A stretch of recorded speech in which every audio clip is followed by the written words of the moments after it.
Bonjour à tous les amis, nous sommes vendredi 19 juin et comme tous les jours, je vous propose la lecture de l'Évangile et la correspondance dans les visions de Maria Valtorta, donc l'Évangile tel qu'il m'a été révélé. Donc l'Évangile du jour, c'est Matthieu chapitre 6. Donc l'extrait s'intitule « Là où est ton trésor, là aussi sera ton cœur ». En ce temps-là, Jésus disait à ses disciples : « Ne vous faites pas de trésors sur la terre, là où les mythes et les vers les dévorent, où les voleurs percent les murs pour voler. Mais faites-vous des trésors dans le ciel, là où il n'y a pas de mythes ni de vers qui dévorent, pas de voleurs qui percent les murs pour voler. Car là où est ton trésor, là aussi sera ton cœur. La lampe du corps, c'est l'œil. Donc si ton œil est limpide, ton corps tout entier sera dans la lumière. Mais si ton œil est mauvais, ton corps tout entier sera dans les ténèbres. Si donc la lumière qui est en toi est ténèbres, comme elles seront grandes les ténèbres. » Voilà. Donc ensuite, il s'agit donc de l'Évangile tel qu'il m'a été révélé, le tome 3, le chapitre 173. Les trésors de la terre ne durent pas, mais les trésors du ciel sont éternels. Avez-vous l'amour de ce qui vous appartient ?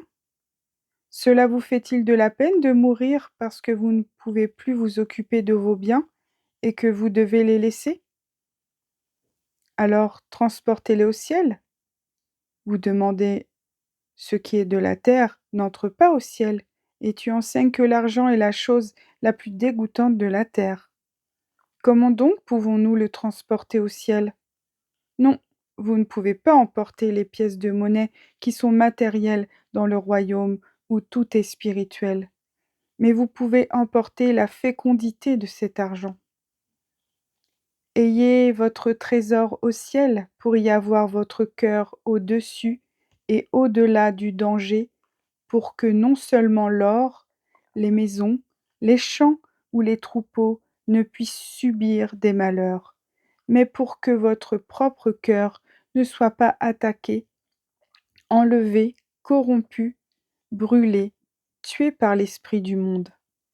Si vous agissez ainsi, vous aurez votre trésor dans votre cœur, parce que vous aurez Dieu en vous, jusqu'au jour bienheureux où vous serez en lui. Voilà, donc ensuite, l'extrait complémentaire, donc c'est l'extrait de Les Cahiers de 1944 du 24 mai. L'extrait s'intitule « Purifiez-vous ». Jésus dit : « Moi, le Seigneur un et trine, je sais combien les hommes oublient facilement loi et bienfait. C'est pourquoi j'ai remplacé une loi et une alliance, écrites et conservées sur des objets morts, la pierre et le bois. Même recouvert d'or, cela reste toujours du bois.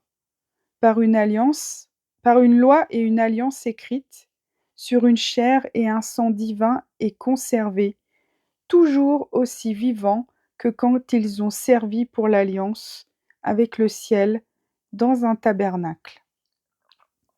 Malgré sa petitesse, ce dernier a l'immensité du ciel, car il le contient tout entier, et comme il est innombrable puisqu'il fleurit sur toute la terre, il témoigne de l'omniprésence de Dieu.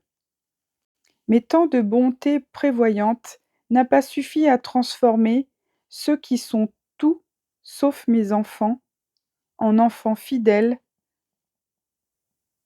De plus en plus, vous êtes devenus la race dépravée et perverse dont Moïse parle.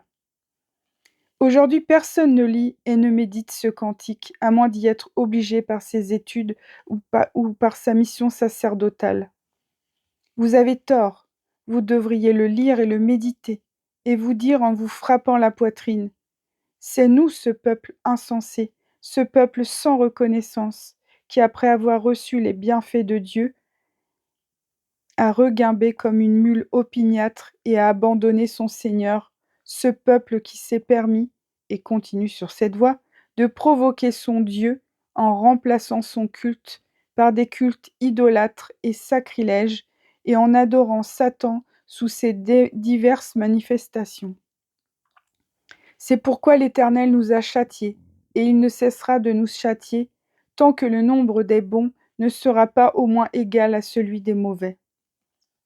Créatures rebelles, vous ne devez pas non plus aller jusqu'à penser: eh bien, je vais attendre que les autres deviennent bons et prêcher qu'ils devraient le devenir.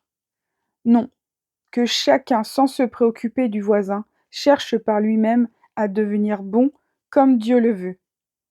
Ensuite, quand il le sera devenu, qu'il parle au nom de Dieu pour en exhorter d'autres à le devenir, mais qu'il commence par se purifier lui-même dans la souffrance et l'amour.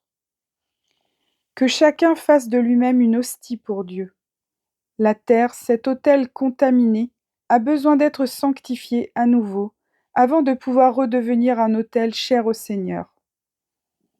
Que la souffrance soit holocauste pour le péché et l'amour holocauste pour le sacrifice de la paix. Mais que l'amour commence par naître en vous. Sans lui, vous ne pourriez me posséder, moi, qui suis l'amour éternel, celui qui suscite toute action ou pensée surnaturelle.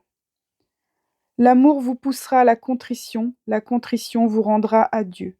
Alors, de nouveau unis à lui, vous pourrez vous offrir vous-même de toute votre âme, de tout votre esprit, de tout votre cœur et de toutes vos forces, comme le dit la loi, à celui qui doit être aimé plus que tout et sans limite.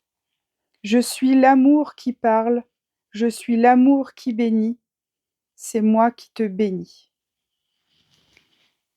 Eh bien, c'est magnifique, voilà. C'est terminé pour aujourd'hui, j'espère que ça vous a plu. C'est toujours très, très fort ces messages. Voilà, je vous souhaite une excellente journée. Soyez bénis de Dieu les amis, ainsi que vos familles et vos proches. Je vous souhaite une très bonne journée, un très bon week-end et je vous dis à demain. Bisous, bisous les amis.